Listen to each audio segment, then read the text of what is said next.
Leader of the Greens. My question's to the Premier. Premier, do you support the so-called religious freedom laws being put forward by your culture warrior colleagues in Canberra?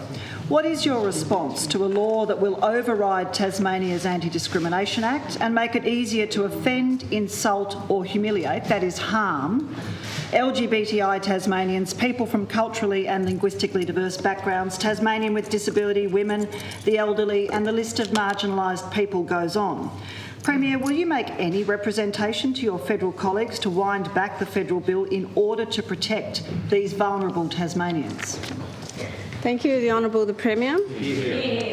Thank you, Madam Speaker. I thank the member for the question, and this government certainly has a very strong track record for supporting those within our community who are vulnerable, those in our community who may be marginalised, strengthening laws to ensure that be so, and increasing protections and programs and initiatives for that purpose as well. We have often also expressed our very strong views in relation to these matters. And of course the Commonwealth made no secret of their intentions, the Commonwealth Government, were they to be re-elected.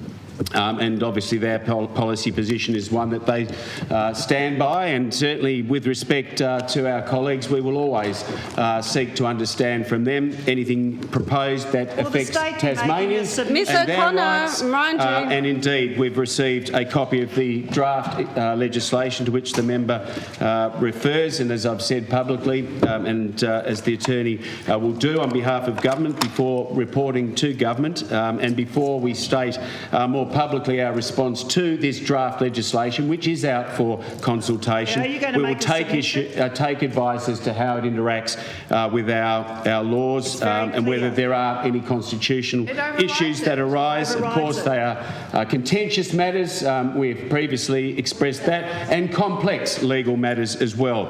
And there are competing views expressed in relation to these matters. So it would be inappropriate to preempt the government's position on these matters until we have received that advice. But we will certainly, Madam Speaker, continue to very strongly stand up for Tasmanians to ensure that they are protected by a law, because that's what we have done in the past. Thank you.